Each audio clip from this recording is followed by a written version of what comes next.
हाँ तो I hope सबने बुक रीड किया होगा, मैं मान के चल रहा हूँ। तो लिखो, कल फ्लक्स लिख लिया था, लिखो, रिमेंबर करके लिखना, रिमेंबर।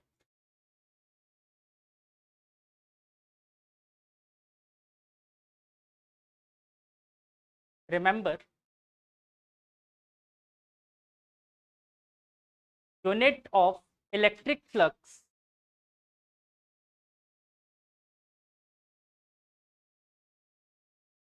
इलेक्ट्रिक फ्लक्स के आगे ऐसे लिखते हैं सिंबल फाई और इसके नीचे ई लगाना, यूनिट ऑफ इलेक्ट्रिक फ्लक्स। हाँ बेटा, बेटा आप रिकॉर्डिंग यूट्यूब पे देखनी पड़ेगी, ऐसे क्लास नहीं कर सकते ना अपन।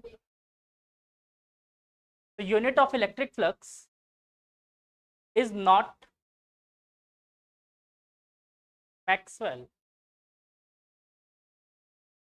मैक्सवेल लिखवाया था मैंने फ्लक्स की यूनिट, और इसको not, sorry, weber, TGS unit Maxwell बोली थी मैंने, ऐसा यूनिट वेबर बोली थी, वेबर, नॉट वेबर।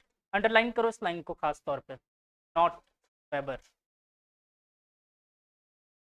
हाँ अब ऐसा, यूनिट ऑफ इलेक्ट्रिक फ्लक्स पाई ई, पाई के नीचे ई लगा देना, इज नॉट वेबर। फिर मैंने क्यों लिखवा दिया, इसका रीजन है क्योंकि आप लोग फाई सिंबल से और वहां पर भी फ्लक्स वर्ड आएगा तो कंफ्यूज करोगे और गलत करके आओगे। एक्चुअली में ये जो मैक्सवेल यूनिट लिखी है ये होती है मैग्नेटिक फ्लक्स, ठीक है, तो ये गड़बड़ मत करना, ठीक। तो फिर फ्लक्स की यूनिट क्या बनेगी, बना सकते हो, क्या यूनिट बन सकती है? हाँ वेरी गुड। देखो अपन ने क्या फॉर्मूला बनाया था फ्लक्स के लिए, ई इंटू ए बोल दो एक मिनट के लिए, और ई की यूनिट क्या थी, न्यूटन पर,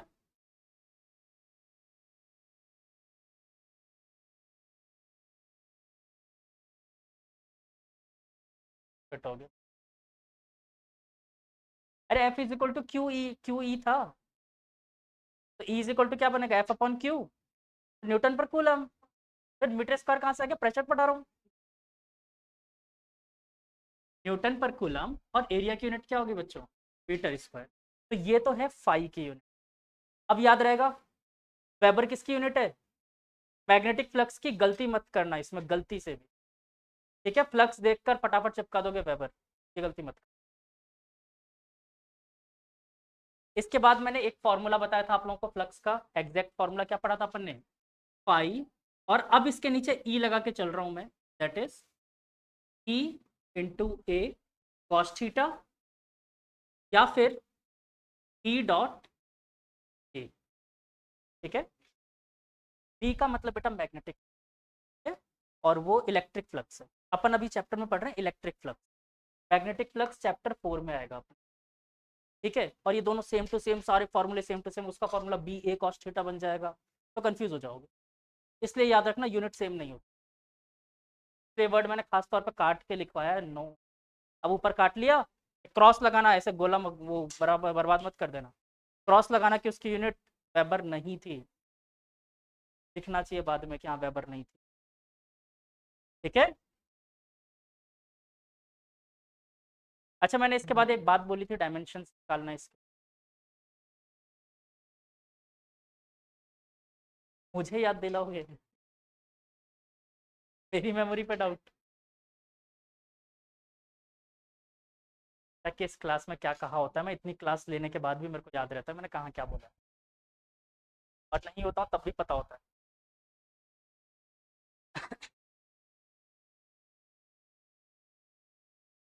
चलो इसके क्वेश्चंस करें आज, फ्लक्स के पहले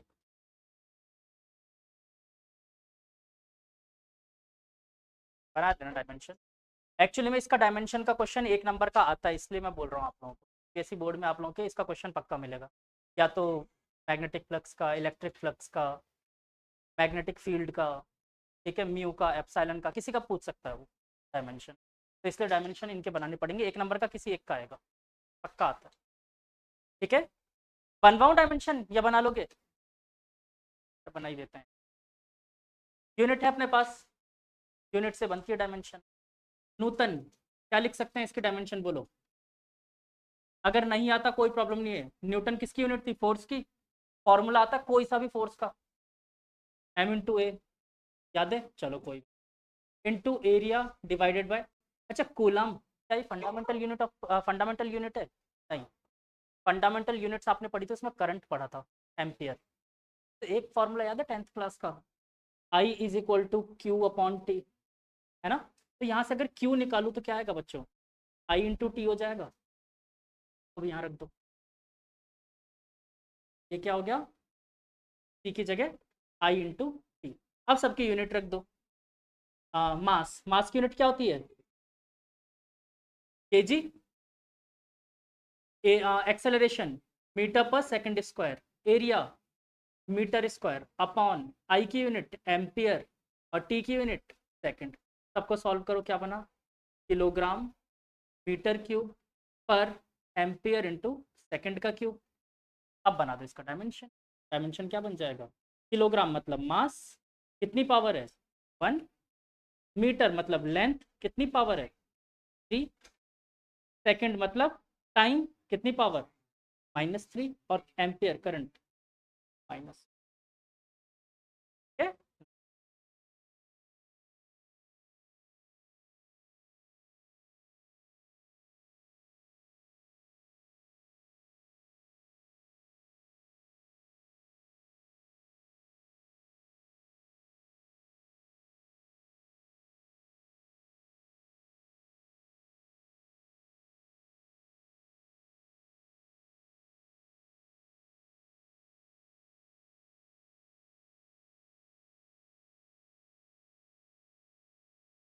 ठीक, डन।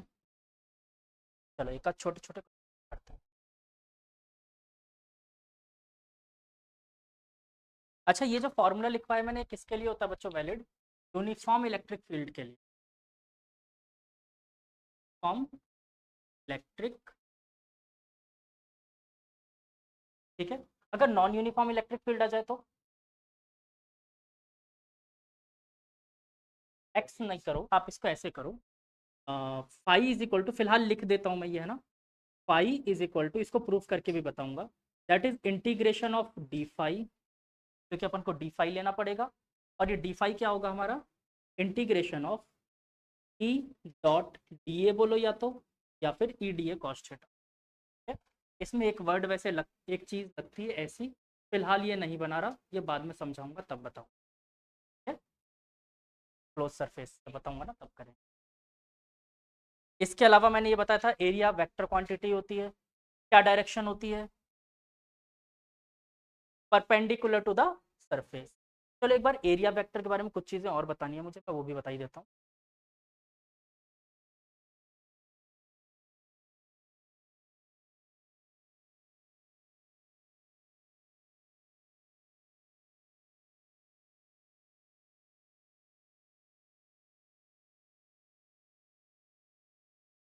ठीक है, तो फाई ई इक्वल टू क्या हो गया? Integration of, okay. अब एक टॉपिक डाल लो एरिया वेक्टर करके, एरिया वेक्टर। तो मैं थोड़ा सा अच्छे से डिटेल में ही बता देता हूँ, क्योंकि इसकी ज़रूरत बार बार पड़ेगी।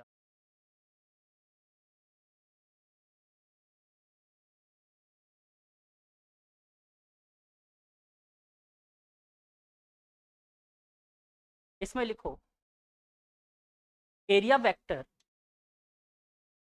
Is always, is always perpendicular, अच्छा परपेंडिकुलर लिखना चाहिए, नॉर्मल लिखना चाहिए? देखिए सिंगल साइड मूव करेगा तो परपेंडिकुलर बोलेंगे ना। तो area vector is always perpendicular to the plane surface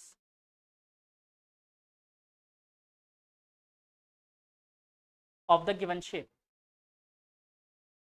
अब वो कोई सा भी शेप हो सकता है। जैसे मान लो अगर मैं आपको बोलूं कि एक सर्कल है, ये एक सर्कल है, तो इस सर्कल का एरिया वेक्टर किधर होगा? या तो टुवर्ड्स आपके तरफ, या फिर दोनों में से एक साइड हो सकता है, लेकिन क्या होगा? हमेशा इस सरफेस के परपेंडिकुलर। ठीक, ऐसे ही अगर मान लो मैं आपसे बोलूं कि एक सिलेंड्रिकल बॉडी है, अज्यूम करो ये सिलेंड्रिकल बॉडी है, तो इसका एरिया वेक्टर कहाँ होगा? एग्जैक्टली, ये 2D बॉडी है ही नहीं, तो इसमें अलग अलग सरफेसेस को देखना पड़ेगा हमें।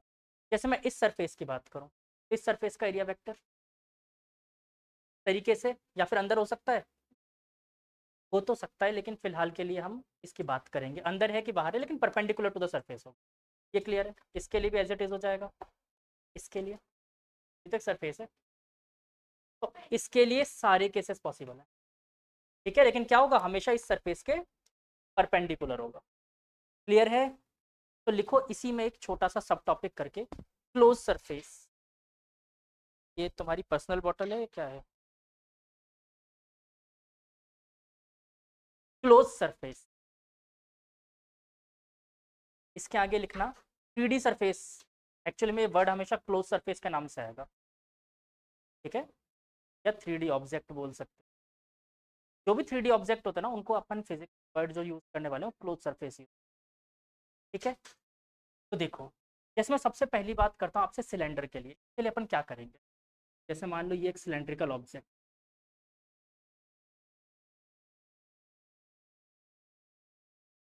तो इनके लिए जो हमेशा हमको एरिया वेक्टर लेना पड़ेगा ना, हमेशा याद रखना है, हमेशा अवे फ्रॉम द वॉल्यूम लेना पड़ेगा। मतलब कि जैसे ऊपर वाले सरफेस के लिए मैं एरिया वेक्टर लूंगा तो किधर, ऊपर और नीचे दोनों ले सकते थे, मैंने पहले ये कहा था। लेकिन परपेंडिकुलर का मतलब तो दोनों हो सकते हैं, लेकिन हमें हमेशा क्या लेना है, वॉल्यूम के अवे।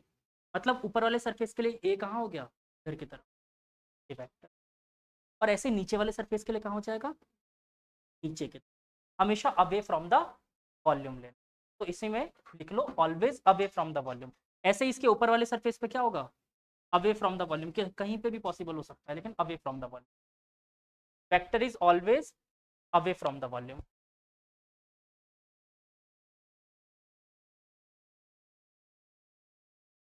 ठीक है, ये इस एरिया वेक्टर के कुछ इंपॉर्टेंट पॉइंट। और एक और पॉइंट लिखना चाहो तो लिख लो, it is the cross product of dimension. लिखना चाहोगे, लिख लो। जैसे रेक्टेंगल होता है, एक रेक्टेंगल है, ये एल, एल वेक्टर और ये बी वेक्टर, तो इसका एरिया क्या होगा, ऑलवेज एल क्रॉस। ठीक है, ये होगा इसका एरिया। और डायरेक्शन, हाँ, डायरेक्शन परपेंडिकुलर टू द, अब वो अंदर हो चाहे बाहर हो। लिख लो ना, क्या फर्क पड़ता है एक्चुअली में। देखो, बी क्रॉस एल लिखोगे तो माइनस हो, तो एरिया वेक्टर मैंने फिलहाल क्या कहा, दोनों तरफ। बेटा ए, ये क्रॉस प्रोडक्ट की प्रॉपर्टी याद नहीं है, A cross B is equal to minus B cross A, है ना, प्रॉपर्टी थी ना।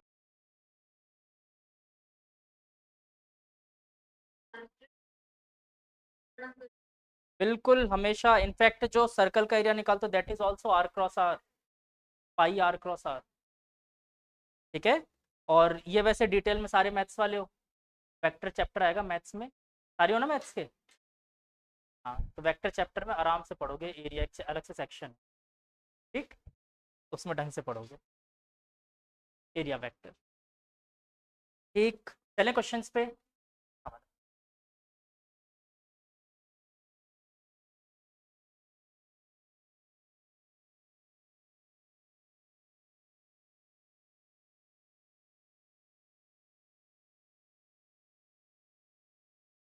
लिखो, एक क्वेश्चन लिखो,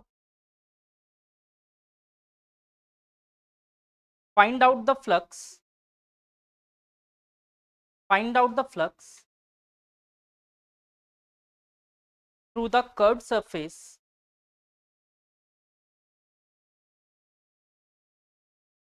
of a hemisphere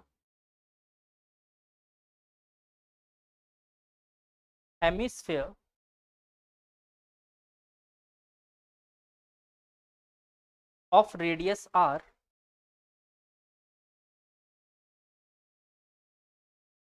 if it is placed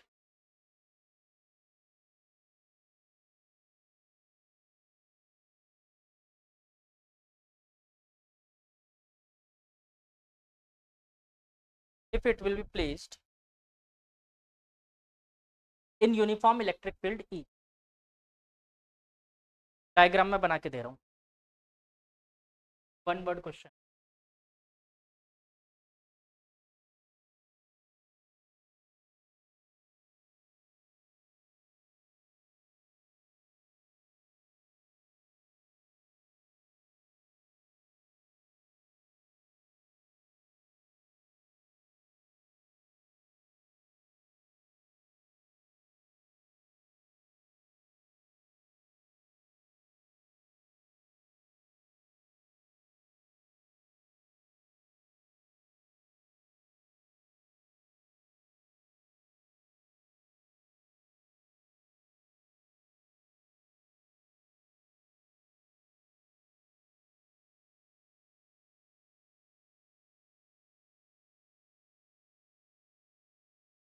assume this is a hemisphere, लग रहा है थोड़ा सा क्या कि मैंने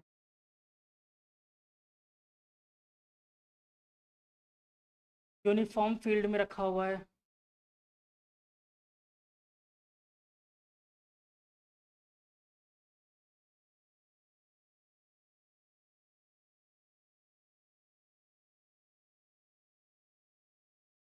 फॉर्म फील्ड में रखा हुआ है, तो इसके लिए फ्लक्स बता।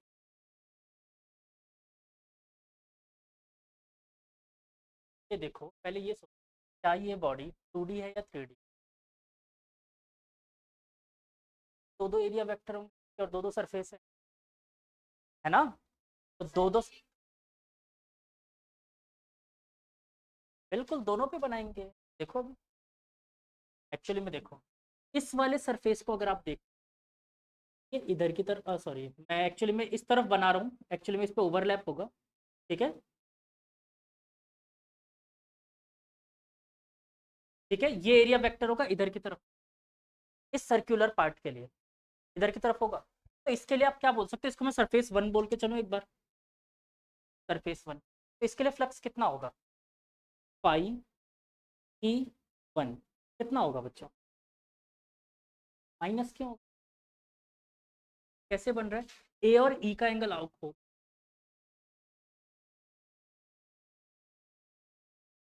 देखते हैं।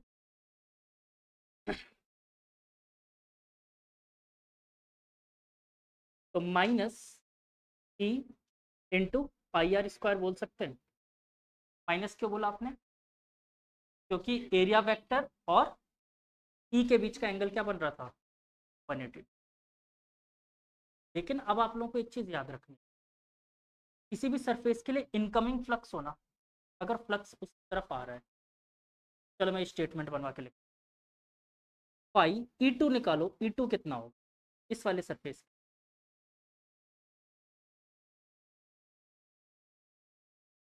क्या? नहीं, देखो एक्चुअली में सोचो, ये सरफेस अगर मान लो मैं इस कटोरी को, या कटोरी को यहाँ पर रखता हूँ, तो इसकी रिफ्लेक्शन आपको कितनी दिखेगी? एक्चुअली में एक सर्कल ही तो दिखेगा। तो यहाँ से जो रेज आ रही है, वो रेज आप उसका पूरा एरिया कैलकुलेट करोगे, दैट इज आप ऐसे सोच रहे हो कि उस पर पेंट करने में कितना हमें वो लगेगा, पेंट लगेगा, तो उसका पूरा सरफेस एरिया मैंने मान लिया। लेकिन मैं क्या बोल रहा हूँ फिलहाल आपको कि बच्चों इस पर प्रोजेक्शन कितने एरिया पे होने वाला है? जो रेज गिरने वाली है, फ्लक्स रेज गिरने वाली है, कितने पे? ओनली पाई आर स्क्वायर पे तो होने वाला है। क्लियर हुई है बात? यानी आपको एग्जैक्टली इस बॉडी को ऐसे सोचना है कि 2D बॉडी रखी है, ये सरफेस सामने जो रखा है 2D रखा है। जैसे कि इसको थोड़ा सा हिंट देके और समझाता हूँ, एक क्यूब रख दिया मैंने, तो क्यूब आपको सामने से कैसा दिखेगा प्रोजेक्शन में? एक स्क्वायर ही तो दिखेगा, तो यानी उसके लिए एक स्क्वायर होता है। क्लियर हुआ ये? तो यहाँ पर इसको क्या दिखने वाला है? सिर्फ एक सर्कल दिखने वाला है। क्लियर हुआ? तो इस वाले बॉडी के लिए क्या लिखेंगे अपन? ई पाई आर स्क्वायर, प्लस या माइनस? प्लस। अब एक स्टेटमेंट लिखो ये लिखने के बाद, फिर इसमें थोड़ा सा एडिटिंग कर।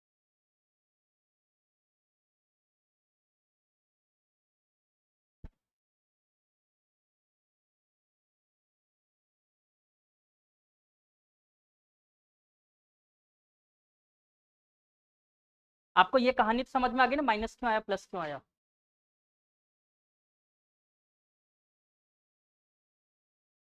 अब क्या बार बार एरिया वेक्टर निकाल निकाल के चेक करोगे माइनस आएगा कि प्लस आएगा? तो अब डायरेक्ट स्टेटमेंट लिख लो, फॉर इनकमिंग फ्लक्स, किसी भी सरफेस की तरफ अगर फ्लक्स आ रहा है, इनकमिंग फ्लक्स, तो हम कैसा लेंगे? नेगेटिव। डायरेक्ट आ गया अपने पास नेगेटिव, ठीक गए? तो फॉर इनकमिंग फ्लक्स कैसा साइन लेना है? Negative. And for outgoing flux positive. खत्म कहानी।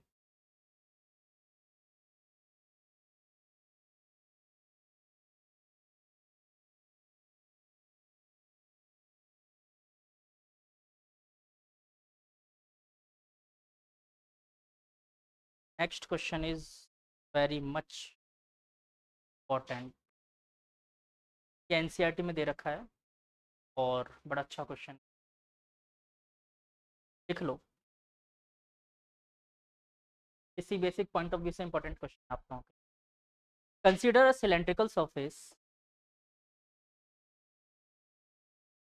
Consider a cylindrical surface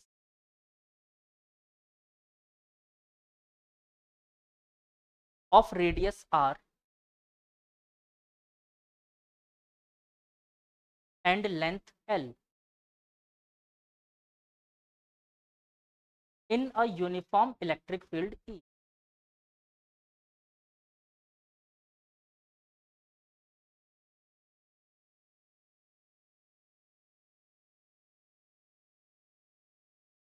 Compute the electric flux, compute the electric flux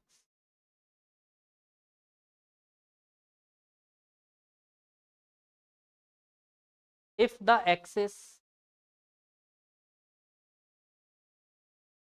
if the axis of cylinder is parallel to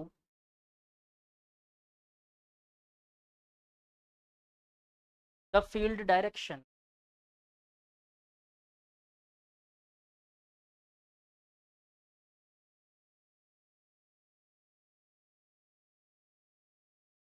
फिर से डायग्राम देता हूँ। वैसे तो डायग्राम कुछ नहीं, ये एक सिलेंडर ऐसे रखा हुआ है, ठीक है?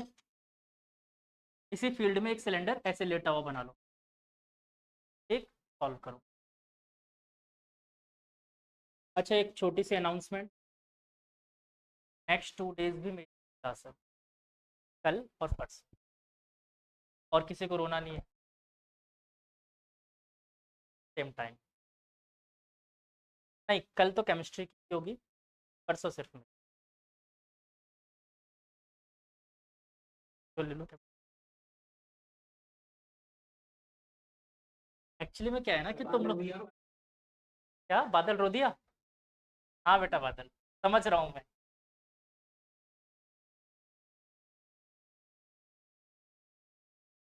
तुम लोगों को क्या फिजिक्स में ज़्यादा जोर नहीं लगाना पड़ रहा ना, मेहनत नहीं करनी पड़ रही, मुझे ऐसा लग रहा है, क्योंकि मैं काम वाम तो चेक कर नहीं रहा अभी, और ना तुम लोगों के पास क्वेश्चन करने के लिए अभी। बट 2-3 दिन में मॉड्यूल आने वाले हैं, ठीक है? फिर पता चलेगा। पानी पी लो।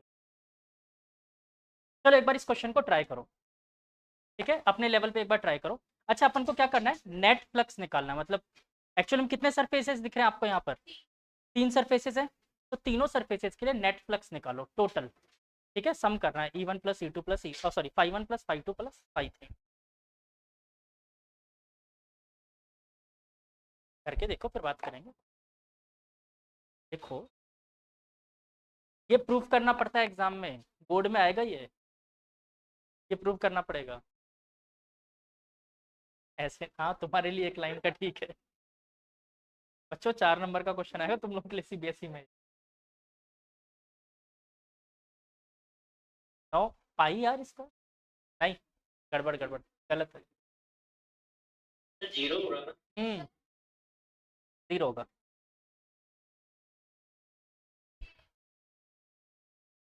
हाँ, तो इसको पूरा सॉल्व करके दिखाना पड़ेगा φ1, फिर बताना पड़ेगा एक एक चीज यहाँ पर पूरा।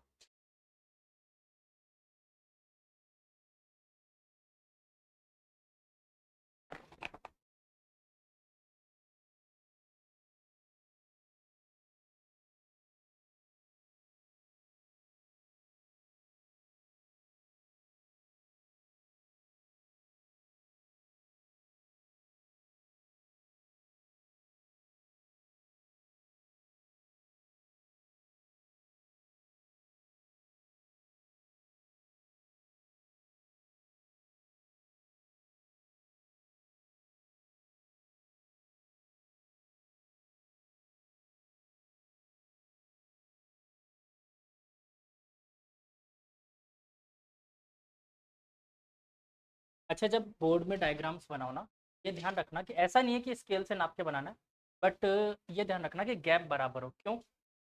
फॉर्म इलेक्ट्रिक है, थोड़ा सा मतलब उसको दिखना चाहिए। ऐसा मत करना कि पहले 2 लाइन तो ऐसे कर दी, तीसरी लाइन यहाँ कर दी, ऐसा मत कर। दिखना चाहिए उसको कि हाँ यूनिफॉर्म इलेक्ट्रिक फील्ड है, थोड़ा सा यूनिफॉर्मली बनाया है। स्केल से नापने की जरूरत नहीं है, लेकिन थोड़ा सा यूनिफॉर्म दिखा देना।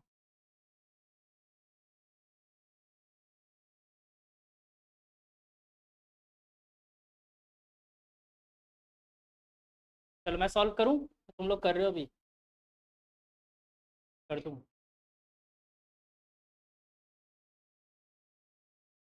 टन पर मीटर स्क्वायर।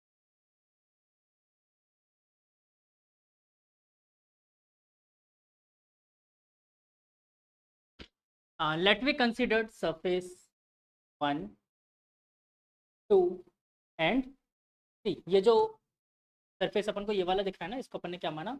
सरफेस। तो टोटल फाई कितना होगा? It is the integration of E D A बोल दूं, ई डॉट डी ए, या फिर अपन इसको क्या बोल सकते हैं? अच्छा, यहाँ पर एक वर्ड आता है, अभी के लिए मैं लगा दूं उसको, थोड़ी देर बाद एक्सप्लेन कर दूंगा ताकि फिर गलत ना हो। ये चीज़ लगाते हैं अपन इंटीग्रेशन पे। ठीक है, एक गोला बना देना। इसका मतलब होता है वैसे इंटीग्रेशन ऑफ क्लोज सरफेस। ठीक है, क्लोज सरफेस मतलब 3D।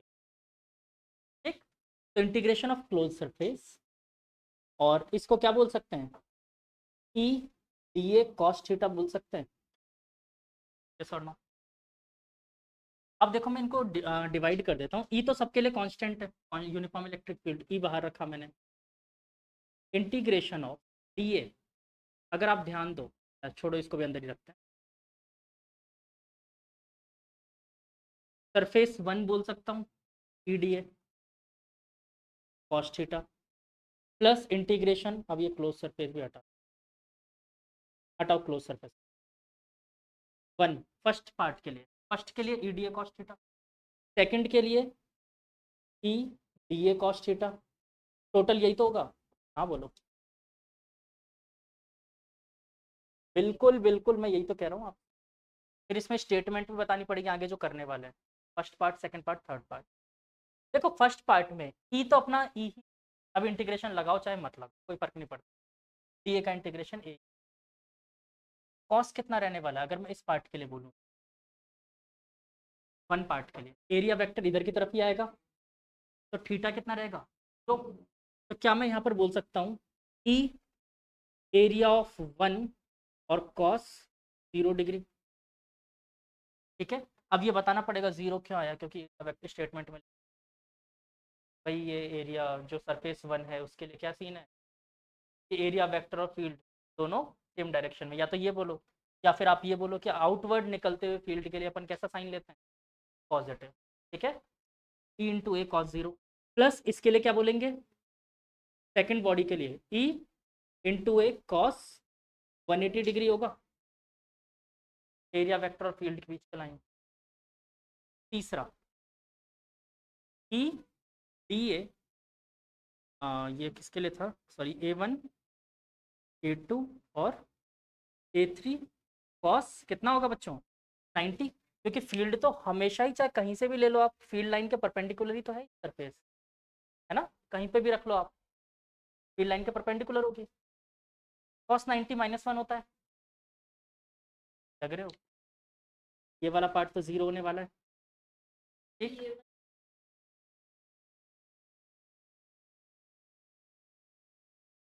सिलेंडर दिख रहा है, एरिया वेक्टर इस सरफेस का E3 देख रहे हैं अपन, कैसा होगा?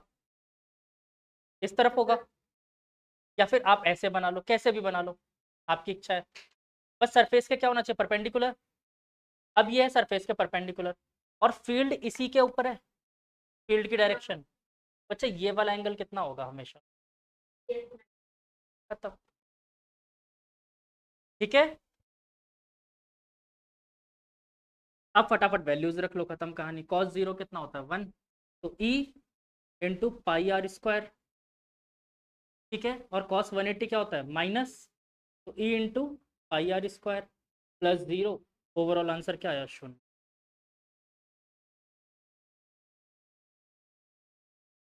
एक्चुअली में इसके लिए फिर बहुत सारी कहानी है, एक एक पॉइंट अगर ध्यान रखोगे तो क्लोज फिगर होना चाहिए, इसके अंदर कोई चार्ज नहीं होना, और तीसरा यूनिफॉर्म इलेक्ट्रिक फील्ड।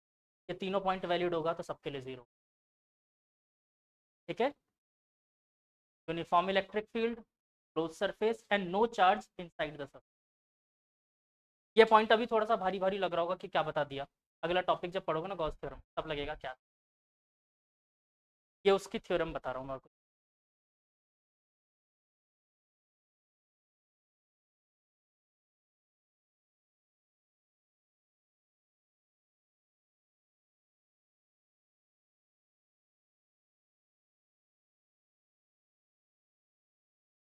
ये मैंने फिर से आपको रिमाइंड कर दिया कि सीबीएसई में सिर्फ इतना सा लिख के आओगे तो अगर 4 नंबर का क्वेश्चन है तो मुश्किल से 2 नंबर देगा, वो भी नहीं देगा।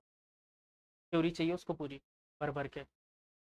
Where is the electric field, phi is the flux, A is the area, फिर वो सारी कहानी बताओ। बहुत रामायण चाहिए। हाँ, वो लिखना ही पड़ेगा। और पता है तुम लोगों को मार्क्स उसके मिलते, इसके मार्क्स वो कम देता, उसके ज़्यादा देते।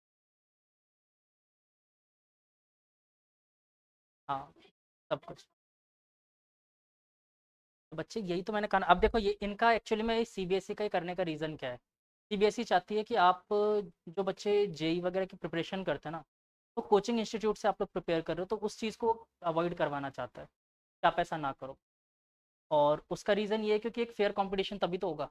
वो भी सही है अपनी जगह, बट वो ऐसे करते करते खुद भूल गया कि क्या पेपर बना रहा हूँ मैं। बहुत ही बुरा पेपर, पिछले 4 सालों से बहुत गंदा कर रहे हैं। बच्चों की हालत ख़राब हो जाती है।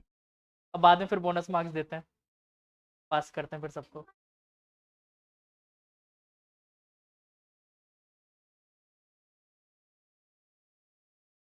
तो एनसीईआरटी को क्या हल्के में लेते हो तुम लोग? 2013 में डायरेक्ट 7 क्वेश्चन जेई एडवांस में एनसीईआरटी से उठा के दिए थे, और सबसे बुरी कट ऑफ गई थी फिजिक्स की। 14 number subject wise cut off. उसके जो लास्ट में वो एडवांस प्रॉब्लम्स दिए होते हैं ना, बहुत ही खतरनाक प्रॉब्लम्स होते हैं।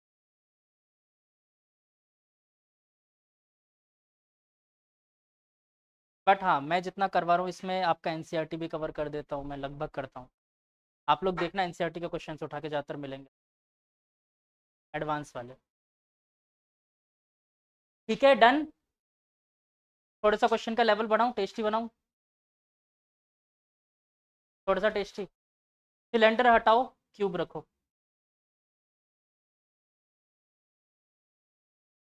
प्रूफ तो करो, 6 सरफेसेस होंगे, करके तो देखो। क्यूबॉइड रखो, LVH। तो ये प्रूफ करने पड़ेंगे सीबीएसई में, करो। 6 सरफेस के लिए सॉल्व करना पड़ेगा, पाई 1 पाई 2 पाई 3। क्यूबॉइड के लिए करो, अब ज्यादा समझदार बन रहे थे ना।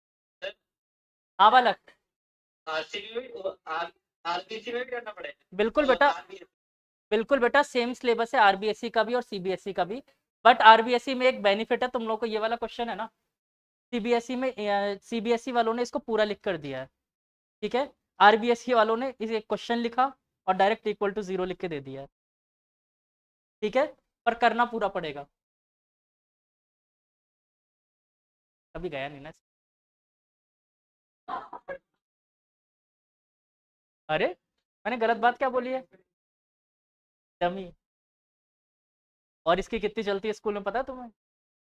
हर कोई, और सर क्या हाल है बादल?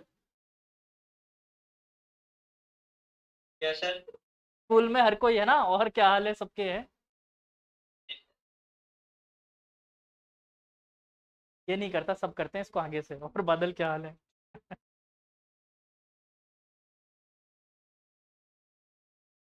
चलो पहले एक बार क्यूबॉइड के लिए निकाल लो, LBH लेंथ अज्यूम करके। उसके बाद फिर थोड़े से टेस्टी क्वेश्चन की तरफ चलेंगे। अभी रुको, क्यूब के लिए बैंड बजवाता हूँ, तुम ज़्यादा रट ली है।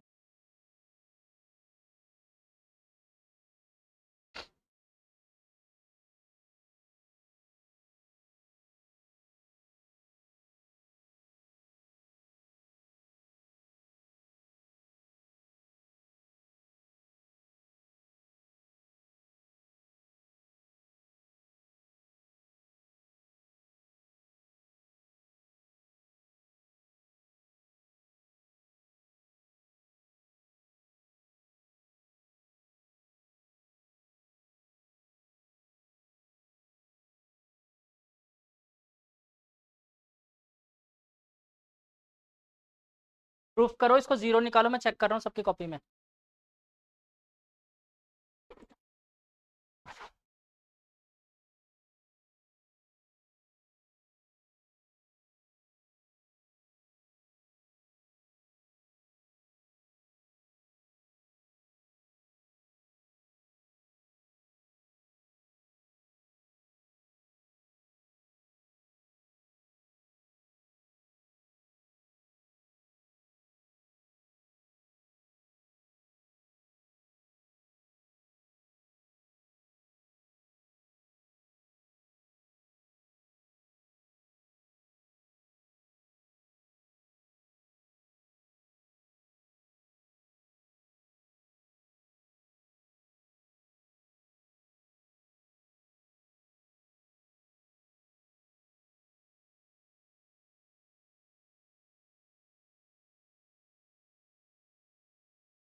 हो गया।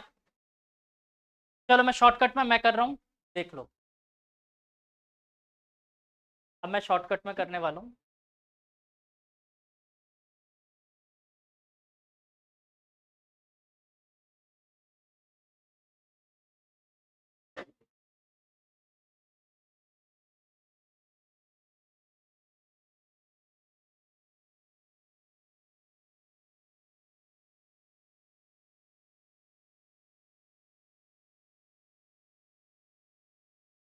एल बी एल और ये एच है, ठीक है। फील्ड लाइंस यहाँ से इधर से ऐसे जा रही है, ठीक है। मैंने एक फील्ड लाइंस का डायग्राम नहीं बनाया, वो आप बना लोगे, स्ट्रेट लाइन ही तो बनानी है। अब सोचो फील्ड लाइंस के अकॉर्डिंग इस वाले सरफेस का अगर मैं सरफेस वन की बात करूँ, तो सबसे पहले प्राइमरी आपको ये वाला सरफेस, ठीक है। तो इस वाले सरफेस का एरिया कितना है, बी इंटू एच बोल सकते हैं। तो बी इंटू एच तो इसका एरिया है। फील्ड कितना है, ई, और एंगल कितना है, cos 180। Coming negative, field line इधर आती है, नेगेटिव होता है ना। प्लस अब मैं इस वाले सरफेस के लिए बात करूं, जो बाहर की तरफ आ रहा है, क्या एरिया होगा इसका, एच इंटू एल होगा एरिया, एच इंटू एल, ठीक है। फील्ड लाइंस ई और एंगल कॉस, ठीक है, प्लस इसके जस्ट पीछे वाला एरिया भी क्या होगा, ई और एच एल कॉस 90 प्लस ये छत वाला एरिया रूफ, ये कितना होगा B into H, L sorry L B, तो ई इंटू एल बी और एंगल ये भी cos 90 plus E into L B, इसका नीचे वाला बॉटम वाला एरिया वो भी क्या होगा कॉस 90 प्लस लास्ट ये वाला सरफेस इधर वाला E B H cos 0 degree, ये ज़ीरो, ये ज़ीरो, ये भी ज़ीरो, ये भी ज़ीरो, ठीक है। और बच्चों ई बी एच क्या हो गया माइनस का फर्स्ट वाला, माइनस का ई बी एच, और ये वाला क्या हो गया प्लस का ई बी एच, बाकी सब तो ज़ीरो हो ही गए और ये दोनों भी कट गए, क्या बचा, तो नेट फ्लक्स कितना हो गया, ठीक है, net flux in the close surface is clear. चलो थोड़ा सा टेस्ट वाले क्वेश्चंस की तरफ चलते हैं जिनमें स्वाद है। अच्छा नहीं, अभी एक और आसान क्वेश्चन, एक और आसान क्वेश्चन, ये आ गया सबको समझ, पक्का। चलो तो एक छोटा सा न्यूमेरिकल क्वेश्चन देता हूँ, एक लाइन का आसान सा, फटाफट बताओ कितना आएगा।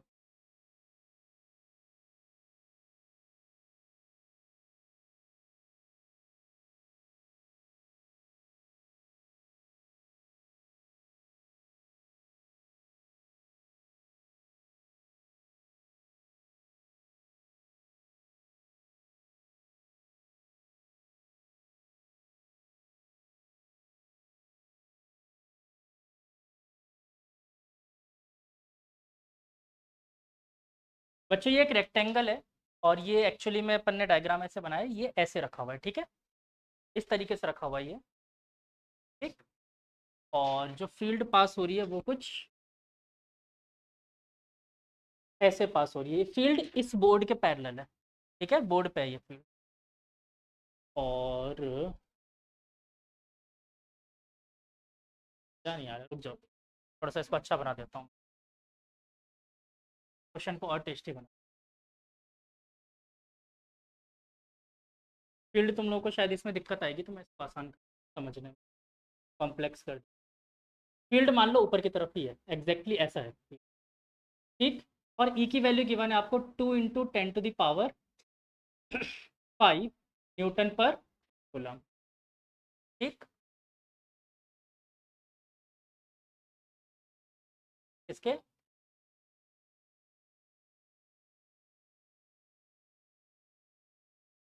किसके, नहीं नहीं नहीं 5 मीटर के पैरेलल नहीं है ये बोर्ड, ये देखो फील्ड लाइंस ऐसे जा रही है और ये तुम्हारा सरफेस ऐसे, एक्चुअली में ऐसे भी नहीं रखा हुआ प्लेन, ये बता सकता हूँ मैं, एक्चुअली में ये ऐसे रखा हुआ है, मैं इसका वो एरिया वेक्टर बना करके आपको एंगल दे देता हूँ। लेट अस सपोज ये इसका एरिया वेक्टर है डी, या ए बोल देता हूँ, एरिया वेक्टर, ठीक है। और इसका जो हॉरिजॉन्टल मतलब कि इसके परपेंडिकुलर से एंगल, वो एंगल है आपका कितना 60 डिग्री, ठीक है। क्या परपेंडिकुलर, अरे नालायक हो तुम लोग यार, पूरे नालायक हो, कॉपी लेके बाहर हो। हाँ, आप तो मैं बना के ही मानूंगा, क्या बनाना है, बनवा नहीं रहा, अच्छा आपको खड़ा होना है, ऑन कैमरा आना है, चलो। ये आपका सरफेस है, ठीक, ये सरफेस एक्चुअली में ऐसे रखा हुआ है,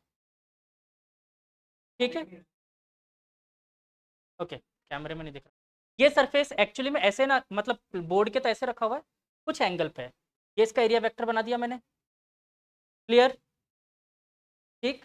अब एक हॉरिजॉन्टल लाइन बनाओ यहाँ पर पेन से, कैमरे पे दिखना चाहिए, बस एक सीधा हॉरिजॉन्टल, हॉरिजॉन्टल ग्राउंड के पैरेलल बनाओ, हाँ, ठीक है, दिख रहा है कैमरे में सबको ग्राउंड के पैरेलल, कॉपी पिंक, पेन भी पिंक,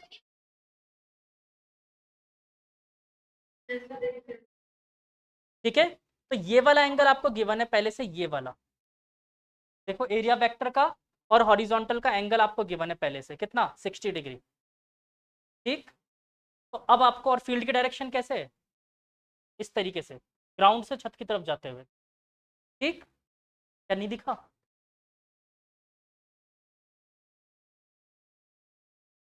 प्लेन दिख गया, ये प्लेन है, ये फील्ड की डायरेक्शन, ये समझ में आया इतना? एन पकड़ो, ये हमारा एरिया वेक्टर होगा परपेंडिकुलर टू द सरफेस। ठीक, अब सिर्फ एरिया वेक्टर रख दो यहाँ पर, इसको हटा दो, ये रहा एरिया वेक्टर, हटाओ कॉपी को, पेन दो। ये ग्राउंड से अगर मैं देखता हूँ तो ये वाला एंगल और एरिया वेक्टर के बीच का एंगल मुझे गिवन है 60 डिग्री। एक और पेन दो, नहीं नहीं नहीं नहीं, ये गिवन है, और एक और पेन दो, पेन। और ये डायरेक्शन है आपकी फील्ड की, तो मैंने क्या दिया है, अब देखो ज़रा, फील्ड और ये कितने कैसे एंगल पे हैं, 90 डिग्री पर। अब क्लियर हुआ, ये डायग्राम गिवन है, अब बना सकते हो, करो। 5 × 10⁻, हो सकता है, देख, मे बी पॉसिबल, करेक्ट, हो सकता है।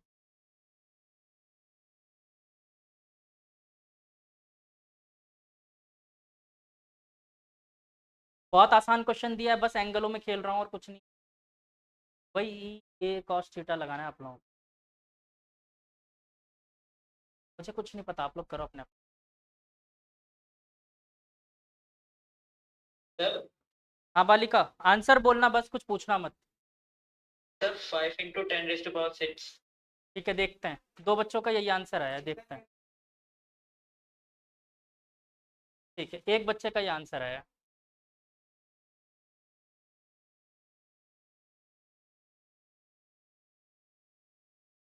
तीन बोलते मैं सॉल्व करवाने लग जाऊंगा। दो बच्चों का ये आंसर आ गया। नहीं दूसरा दूसरा वो नहीं है, वो नहीं। देखते हैं, सर √3 आएगा मल्टीप्लाई, 5 √3 × 10⁻6। तो चलो आराम से तय कर लो।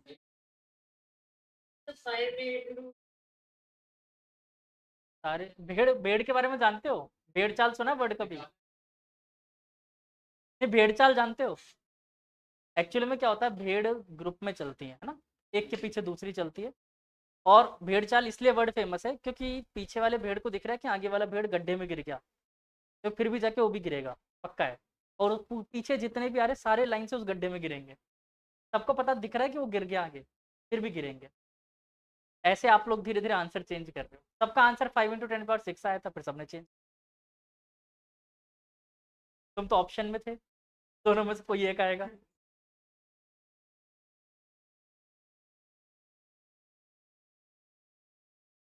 तुम्हारे लिए एग्जाम में ऑब्जेक्टिव में एक और ऑप्शन बनाएंगे, चूज अब any one of the four, चारों में से कोई एक ऑप्शन तो आएगा ही।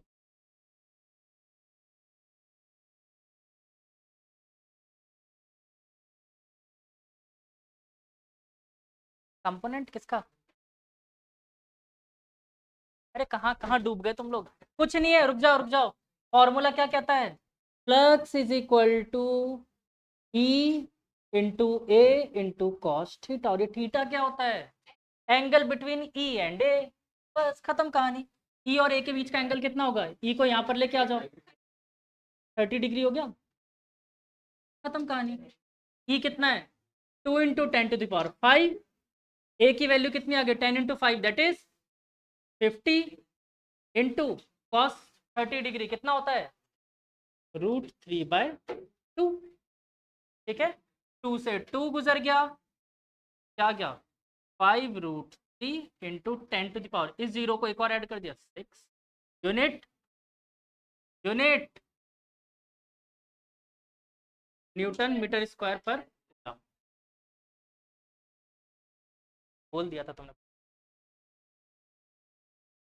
हाँ तो कूलम के स्क्वायर आ गया था तुम्हारे, बाय मिस्टेक बोल गए होगे, मानता हूँ। ठीक है, समझ गए ना, हमेशा एंगल किसके बीच का लेना अपन को, E और ए का। अब थोड़ा सा टेस्टी क्वेश्चन, अब हो गया, बहुत देर हो गई, बहुत देर से वेट कर रहा था मैं। हाँ लिखो question,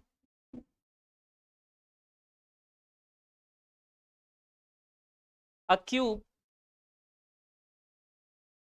of length L equal to 10 centimeter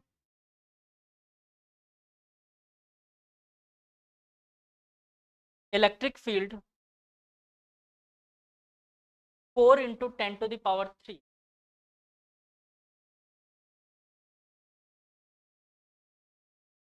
4 into 10 to the power 3 Newton पर coulomb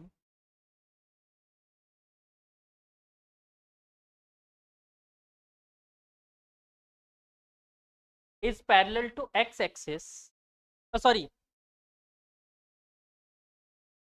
is parallel to xy plane, is parallel to xy plane at an angle of 37 degree, at an angle of 37 degree, measured from x axis towards the y axis, measured from x axis towards the y axis. ठीक है, total flux निकाल दो। Diagram वैसे अगर चाहो तो मैं दे देता हूँ, इसने बनाकर दे दिया डायग्राम, बट कोई फायदा नहीं उस डायग्राम का। एक क्यूब बना रखा जिसमें लेफ्ट साइड राइट साइड बोल दी, डायग्राम है नहीं।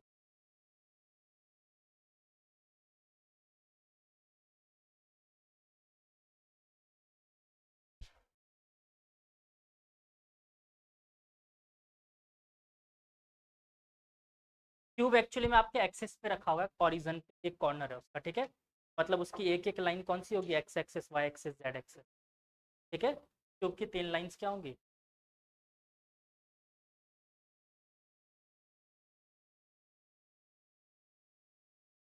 हाँ तो के 6 सरफेस तोड़ने पड़ेंगे अलग अलग। हाँ, और क्या तरीका है,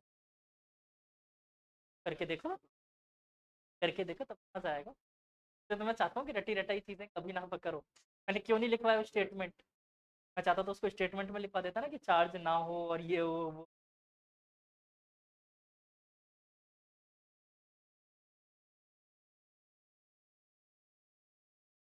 नहीं आएगा जीरो। ये एक्चुअली में दोनों साइड का एरिया ही अलग अलग तरीके से रखा है यहाँ पर। फील्ड की डायरेक्शन देखो आप लोग, हाँ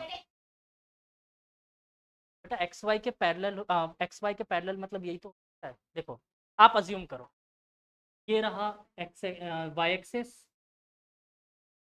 एक्स एक्सिस, वाई एक्सिस, ठीक है। और ये हो गया आपका बोर्ड से बाहर आते हुए जेड एक्सिस। उसने क्या बोला है, एक्स वाई के तो पैरेलल है, मतलब इस बोर्ड के बाहर निकल रहा है वो, ठीक है। तो अब इसके अकॉर्डिंग चल रहा है, और एंगल कितना है, एक्स से मेजर किया वाई की तरफ, मतलब कि जो फील्ड की डायरेक्शन है, मैं अगर बना दूं इसको एक साइड बना देता हूँ बस, यहाँ पर बना के बता दें, ये डायरेक्शन आ रही है फील्ड की, और ये एंगल आपको गिवन है 37 डिग्री, ये ई की डायरेक्शन, ठीक है। और ये पैरेलल किसके है, एक्स वाई के पैरेलल है, मतलब कि ये बोर्ड से बाहर निकला हुआ है ये, मतलब ये बोर्ड से बाहर अंदर सब तरफ यूनिफॉर्म, क्लियर। ये दिया हुआ ना एक्स एक्सेस। अब मैं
मैंने ऐसे इंडिकेट कर दिया अगर थोड़ी बहुत ज्योमेट्री 10 10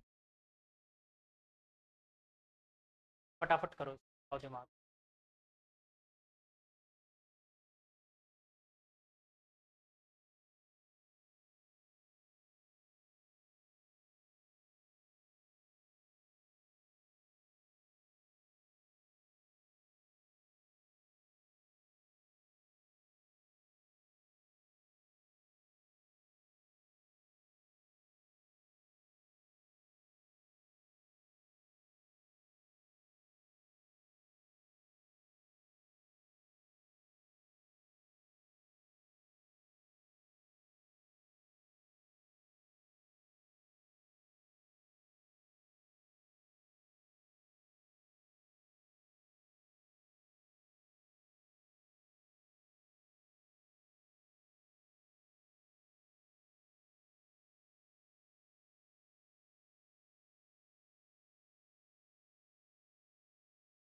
हाँ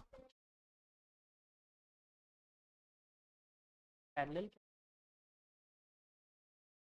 जेड एक्सिस के पैरेलल, एक्स वाई प्लेन के परपेंडिकुलर पैरेलल, प्लेन के परपेंडिकुलर लाइन है वाला, ये प्लेन है और ये पैरेलल लाइन है।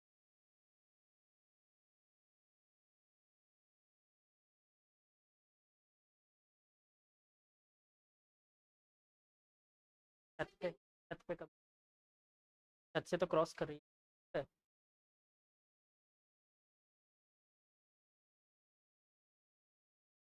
फील्ड लाइंस ऐसे जा रही है, छत ऐसे रखी है, बताओ फिर।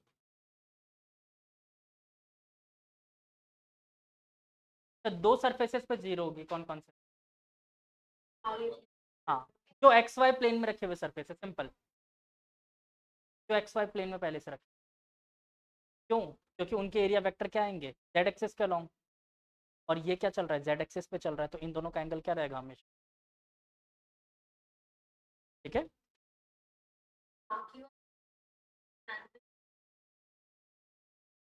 तो नेट फिर से क्या आ जाएगा, लेकिन सॉल्व तो करना पड़ेगा। तो मेरे को ये बोलना पड़ेगा, मजबूरी है मेरी, वरना तुम लोग फिर वो पुरानी रटी रटाई बात बोल दोगे। एक्चुअली में क्वेश्चन यहाँ पर ये है कि calculate flux on each surface, each surface पे फ्लक्स निकाल, कर दिया क्वेश्चन चेंज। और मजाक करूं, what is the ratio of surface flux in the surface Y Z plane and Z X plane, चलो जेड एक्स प्लेन। बस मजाक तो ऐसे ही होता है फिर, उनको पता है कि तुम ज्यादा रट के आए हो तो ऐसे बैंड।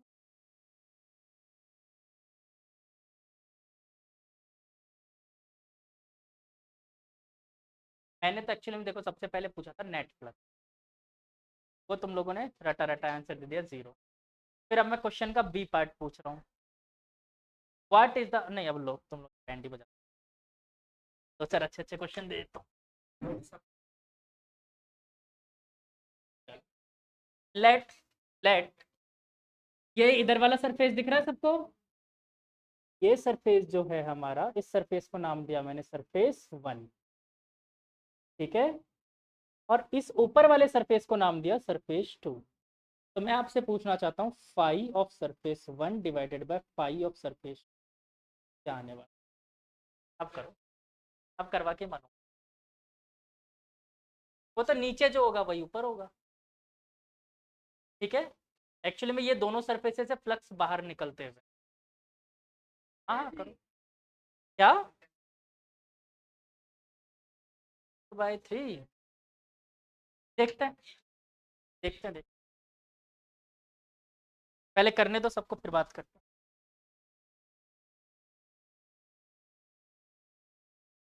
क्या हुआ बालिका मेधांश, प्रथमेश कर रहे हो बालक, अपन तुम्हारा नाम भूल गया, सौरभ, मेरे को नाम याद होते ही कल फिर भूल, मैं इसलिए अपने अकॉर्डिंग नाम रख लेता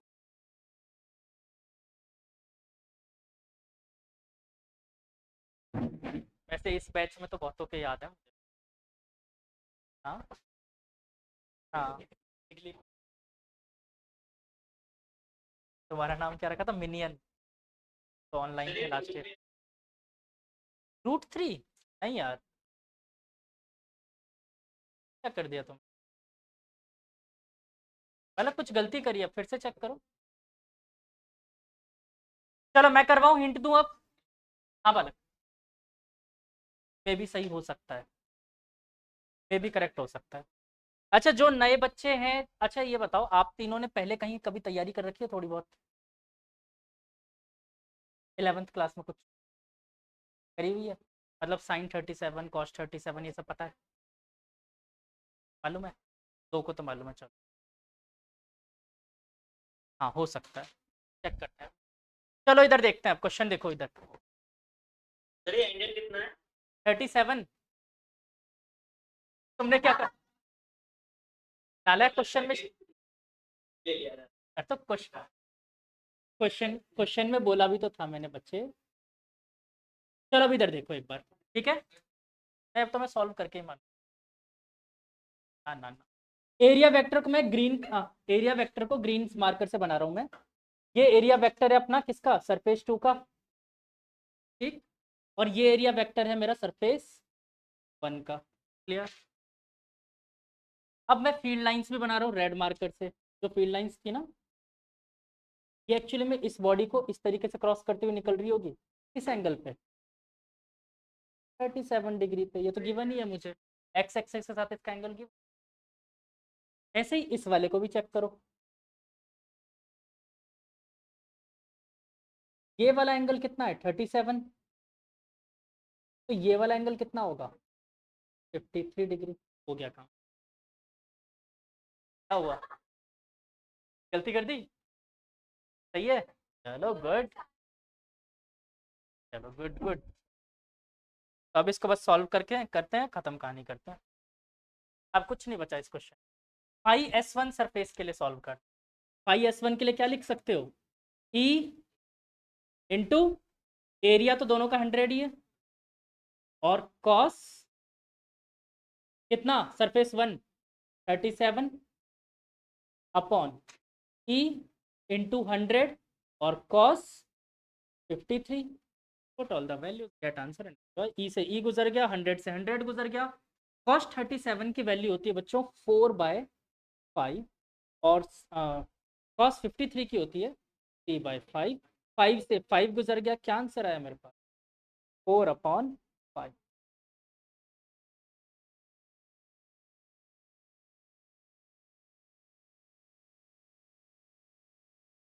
देखो ढंग से। चलो क्लियर? थोड़ा सा टेस्टी था क्वेश्चन, मजा आया?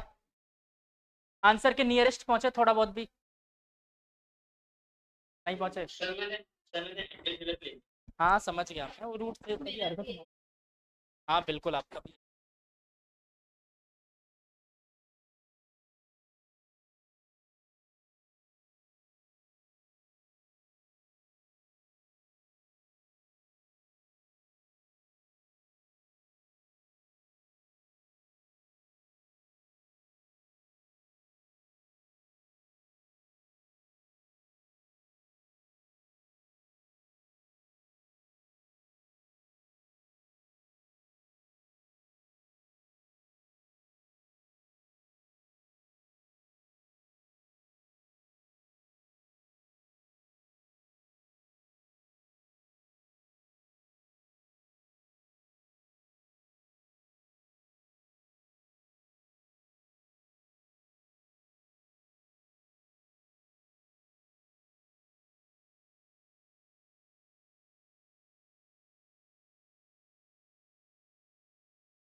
हटाओ।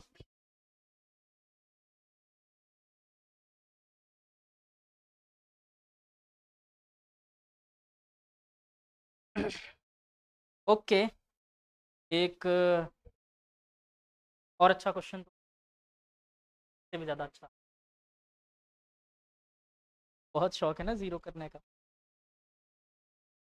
अभी करवाते हैं।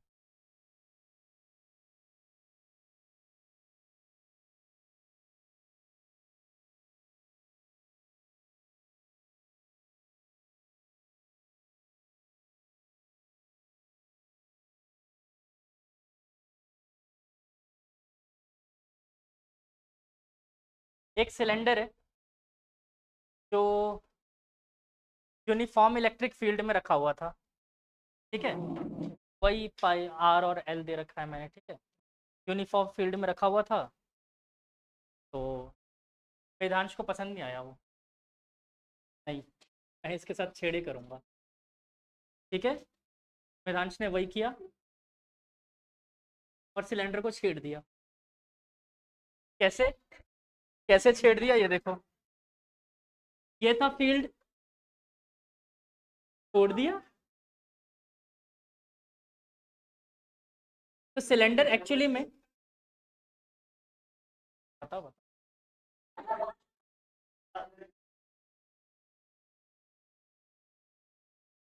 तो इसने सिलेंडर को क्या किया, सिलेंडर शांति से ऐसे रखा हुआ था, इसने बोला नहीं मैं तो इसको ऐसे रख दूंगा, इसने सिलेंडर को उठा के टेढ़ा रख दिया। अब इस क्वेश्चन से अगर तुम लोगों को घृणा होती है, दुश्मनी होती है, वेदांश से बदला ले।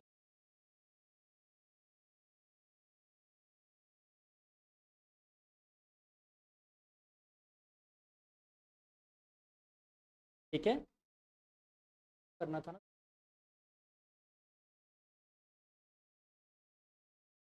एंगल थीटा पे वेरिएबल थीटा एंगल गिवन है क्वेश्चन में। हाँ, जीरो आएगा, करो जीरो। हाँ बेटा,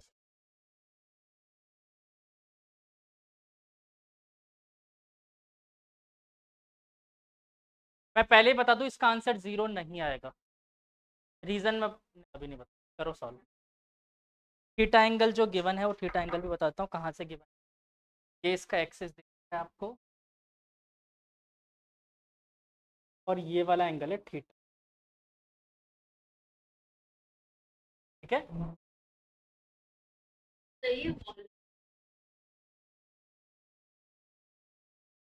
क्वेश्चन में बच्चे मेंशन ही नहीं किया।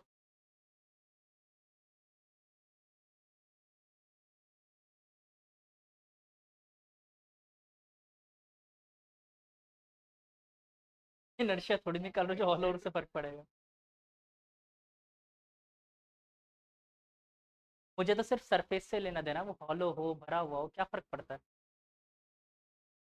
हाँ, नेट फील्ड निकालना है, और पाउट बिल्कुल नहीं बनाने, ठीक है। क्वेश्चन देख के पाउट बना रही है। आपकी वो एनक कहाँ है आज?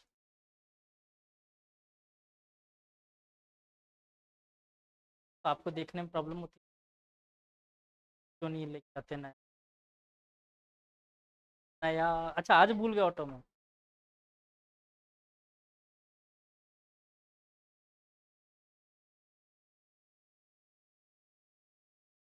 एक मैं था 12th क्लास में था, एक ये चश्मा लगा हुआ था -12 नंबर का, 12 -12। उसको चश्मा हटाने के बाद उसको ऐसे उंगलियां दिखाओ ना, कितनी उंगली, बोले पर उंगली तो दिखाओ। उसको कुछ दिखता ही नहीं था, मतलब उसके सामने कुछ भी रख दो उसको पता नहीं क्या। -12 यार बहुत ज़्यादा होता है।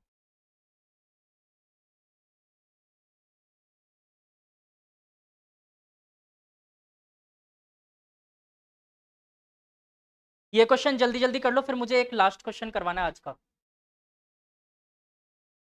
फिर गॉस थ्योरम स्टार्ट करेंगे।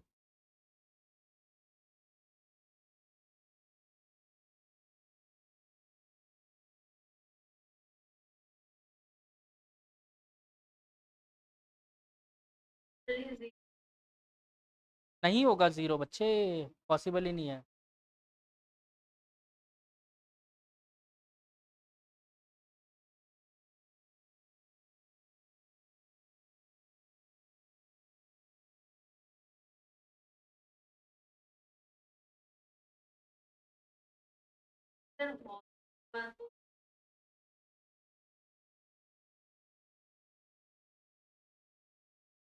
कैसे बेटा?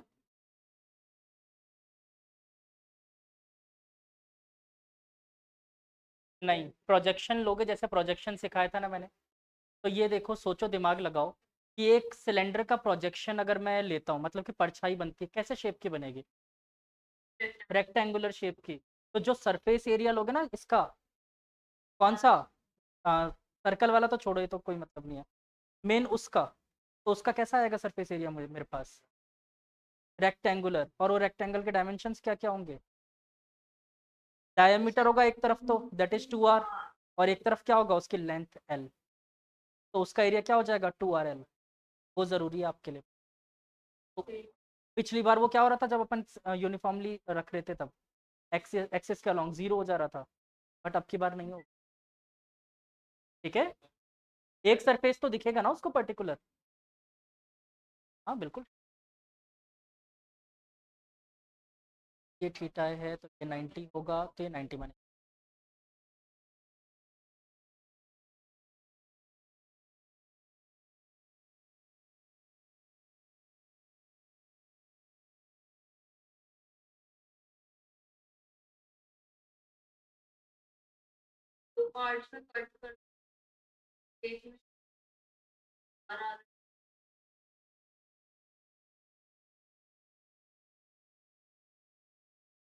करो, आप पहले सॉल्व कर लो कॉपी पेन पे, फिर बताना।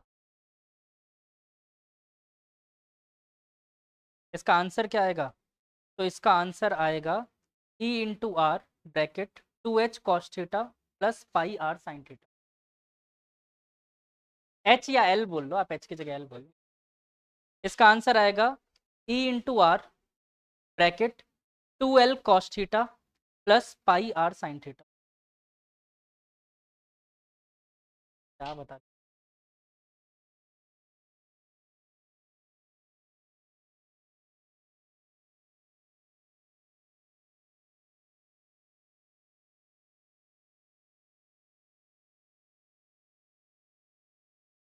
को फिर बात करते।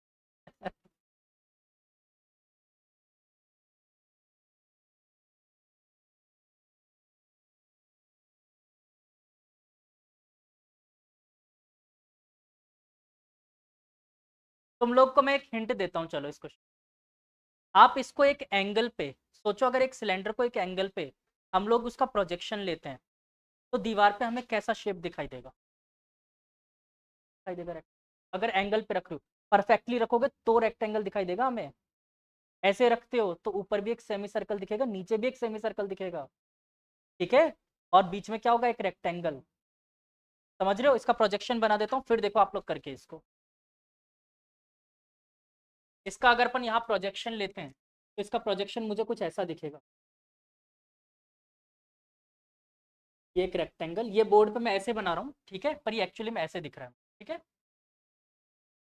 एक रेक्टेंगल होगा, इस रेक्टेंगल की ये वाली लेंथ क्या होगी, एल दे रखा है तो एल, और ये वाली लेंथ 2r। क्लियर? और ऊपर और नीचे एक एक सेमी सर्कल दिखेगा मुझे, क्योंकि ये किसी एंगल पे रखा हुआ है बच्चे। ये एंगल पे रखा हुआ है, सीधा रखा होता तो सिर्फ रेक्टेंगल दिखता। आप ये समझो, अंधेरे कमरे में इधर से टॉर्च बीम लगा रहे हो। ठीक है, तो अब ये सोचो, इस रेक्टेंगल, इस फिगर की आपको शेप, परछाई कैसी दिखेगी? प्रोजेक्शन मतलब यही तो होता है, इसकी परछाई कैसे दिखेगी? तो यहाँ से टॉर्च की बीम लगा रहे हैं अपन, तो इसकी परछाई ऐसे दिखेगी। अब देखो, तीन एरिया हो गया आपके पास, 1 2 3। इस एरिया का, ये एरिया कितना आ गया, pi are square by 2, semi circle है। ये वाला एरिया भी कितना हो गया, पाई आर स्क्वायर बाई 2, और ये वाला एरिया कितना हो गया, 2rl। हो गया खत्म। अब इस क्वेश्चन में थीटा लगाओ और ई लगाओ, खत्म क्वेश्चन। ठीक है, इनकमिंग वाले को प्लस करो, आउटगोइंग। हाँ बिल्कुल, आप इसको 2D ऑब्जेक्ट की तरह ज्यूम कर, तीन सरफेसेस है, 2D ऑब्जेक्ट की तरह ज्यूम कर। एरिया मिल गया कुल मिला के आपको, ऑब्जेक्ट तो कुछ नहीं हुआ, एरिया मिल गया मुझे, तीन सरफेसेस, एरिया मिल गया। अब मुझे क्या करना है, नेक्स्ट स्टेप, ई ए कॉस थीटा। तो यानी अब सारे सरफेसेस का थीटा निकाल लो, कितना कितना हो, निकाल दो थीटा भी। तुम लोग क्यों कर रहे हो, मैं ही कर देता हूँ। चलो, ये एंगल थीटा, ये एंगल 90, तो ये वाला एंगल कितना होगा, 90 माइनस थीटा। मुझे किसके किसके बीच का एंगल चाहिए होता है, ए और ई के बीच का एंगल। तो ये 90 माइनस थीटा मिल गया, इसको नाम दिया था सरफेस 1। तो यानी का एंगल क्या हो गया, कॉस 90 माइनस थीटा। ठीक, इस वाले का एंगल बताओ,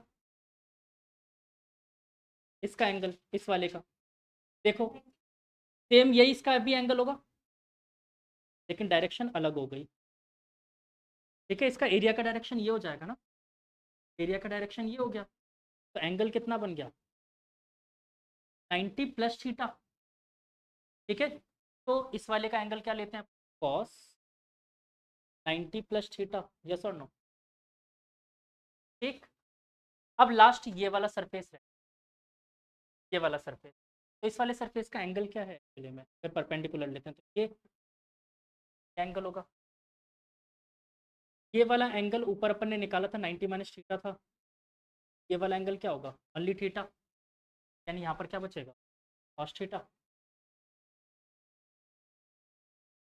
अब तीनों का सम करना है अपन को, कॉमन आ जाएगा, आर कॉमन आ जाएगा, और आर तो कॉमन निकाल लेते हैं। ठीक, सबको ऐड करो, तो यहाँ पर क्या बचा, या 2 भी कॉमन निकाल लूँ, 1/2 कॉमन निकाल लेता हूँ, मत निकालो बाद में निकाल, ई और आर कॉमन निकाल लिया मैंने। अब देखो क्या क्या हो गया, यहाँ पर क्या बचा, r/2, और cos 90 माइनस थीटा क्या होता है, sin थीटा, प्लस इस वाले में क्या बचा, हाँ सॉरी पाई भी है, पाई r/2 sin थीटा, प्लस यहाँ पर क्या बचा, r तो गया बाहर, ठीक, 2l cos थीटा, और एक्चुअली में देखो cos 90 प्लस थीटा क्या होता है, माइनस का sin थीटा। ठीक है, तो प्लस की जगह माइनस लगा दूं, और पाई पाई r/2, और क्या होगा ये, sin थीटा। ठीक, हाँ वही वही मेरे को लग रहा है एंगल में कुछ हो सकता है, बुक में भी देखो, मैं देख लूंगा। ठीक है, यहाँ पर ये गुजर गया, बचा क्या देखो, 2l cos थीटा तो एटलीस्ट बचेगा अपने पास। मेरे पास आंसर क्या आ रहा है, 2er cos थीटा, मुझे लग रहा है उसने साइन कन्वेंशन। मेरे को एक चीज, हाँ बोलो क्या, जैसे यहाँ पे हमने एरिया वेक्टर यही वाला, कैसे मतलब, बच्चे अपन ने इस सरफेस को ही, अब आप ये समझो बेटा, क्या कहना चाहते हो, पीछे वाला भी हो जाएगा मतलब, एरिया नीचे ले लूँ मतलब ऐसा, तो हाँ। लेकिन अच्छा मतलब ये बोलना चाहते हो कि ये एरिया हमने इधर क्यों नहीं लिया या इधर क्यों नहीं, आप कहीं पे भी ले लो, फाई और ए का एंगल हमेशा यही आएगा, समझना है कैसे, ये है ई, दिख रहा है, और ये है अपना ए, मैंने इस तरफ लिया था। आप बोलोगे नहीं सर अब तो किधर भी ले लो, देखो ई और ए का एंगल कभी चेंज होगा बच्चे, ई और ए हमेशा सेम रहे, कहीं पे भी ले लो आप, ई और ए का एंगल कभी भी चेंज नहीं हो। ठीक है, तो आप किसी भी तरफ ले लो,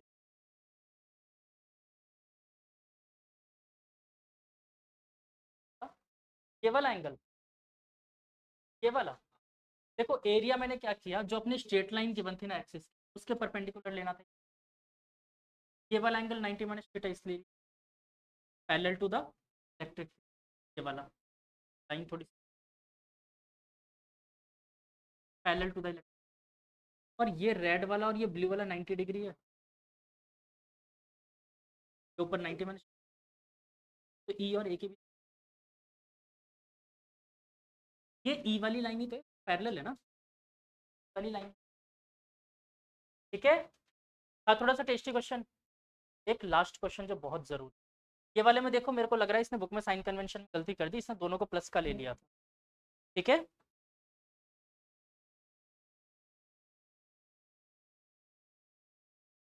एंगल दोनों का 90 माइनस थीटा लिया हुआ है, दोनों का एंगल 90 माइनस थीटा ले लिया, बट एग्जैक्टली अपने तो नहीं आ रहा 90।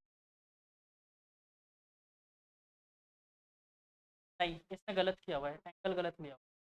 ठीक है, अपने एंगल। और वैसे भी आप सोचो ना, इनकमिंग फील्ड के लिए, इसके लिए इनकमिंग फील्ड है, कैसा लोगे, पॉजिटिव या नेगेटिव? इनकमिंग फील्ड के लिए क्या लिया था अपन ने? आराम से सोचो, कोई जल्दी नहीं, कॉपी पलट के देखो, कोई जल्दी नहीं, पलट के देखो। नेगेटिव लिया था, और आउटगोइंग फील्ड के लिए पॉजिटिव, खत्म। तो वैसे भी नेगेटिव पॉजिटिव होना चाहिए, तो इसने यहाँ पर ये गलती कर। ठीक, तो कंफर्म है।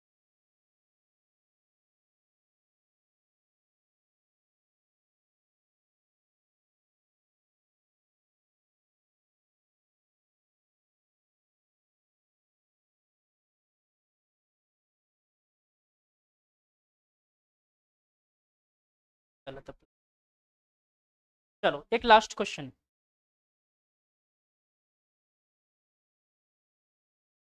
इस क्वेश्चन को इम्पोर्टेंट करके भी डालना, और एज अ टॉपिक लिखना चाहो तो टॉपिक करके भी लिख, ये फटाफट छाप लिया।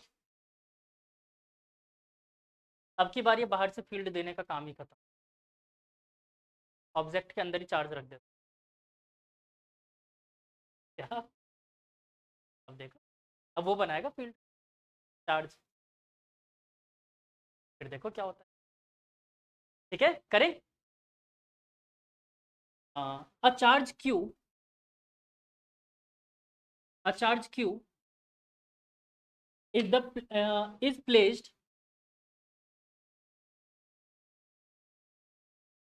placed at the center of a sphere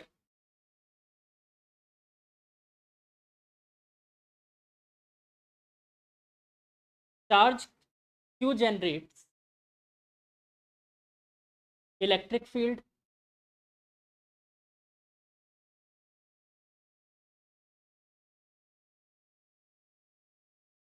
calculate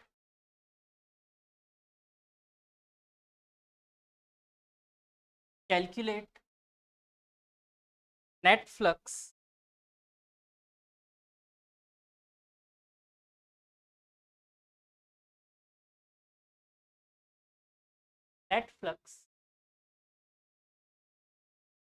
due to charge on the sphere।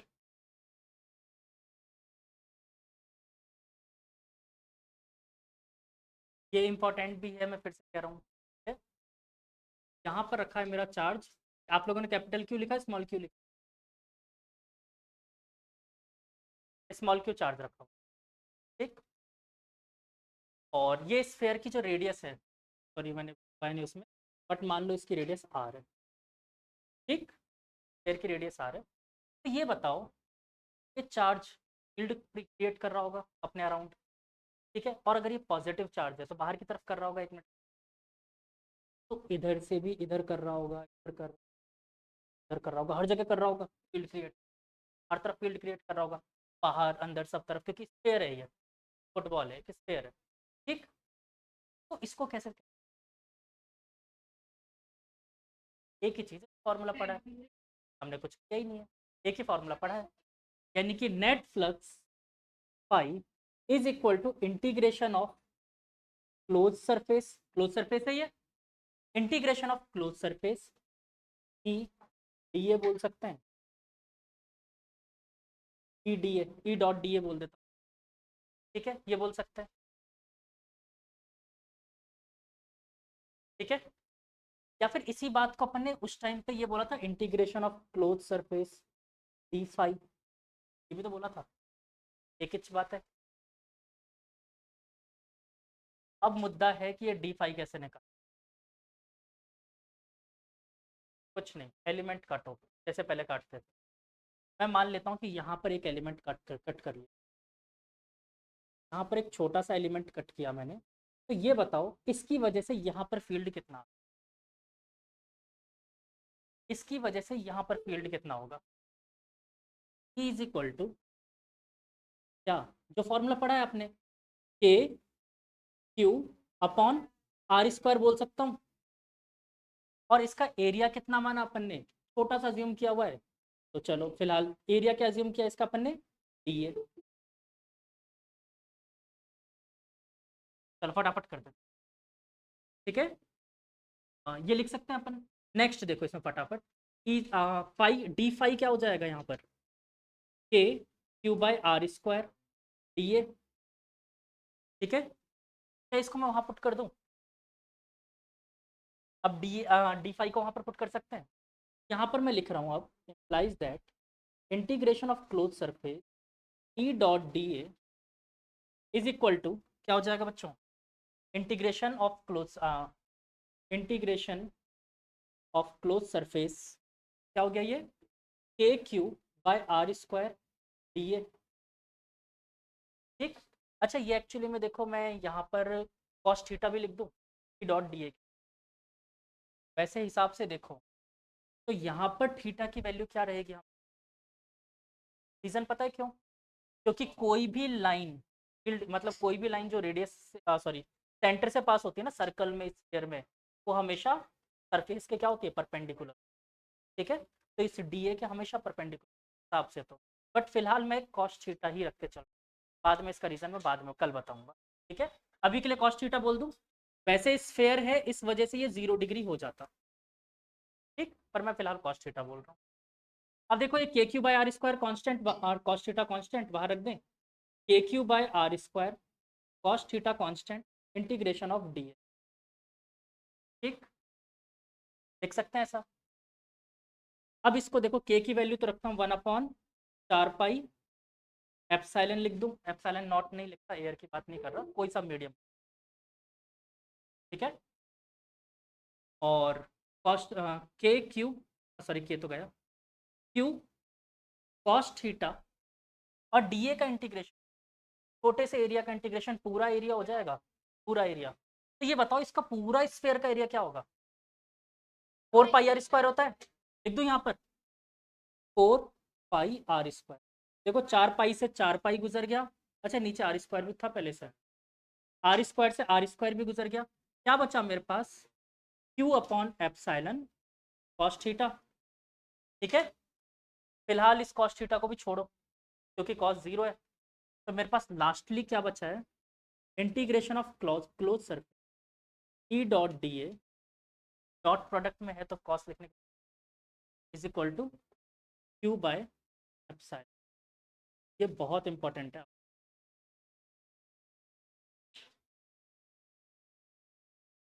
कहाँ पर वॉल्यूम होता है बेटा 4/3 पाई आर क्यू, वॉल्यूम का डिफरेंशिएशन करो तो सरफेस है, ठीक है। Thank you all of you, छाप लो, ये बहुत इंपॉर्टेंट रिलेशन है, इसके बाद में इसके बारे में बात करेंगे, एक्चुअली में यही है।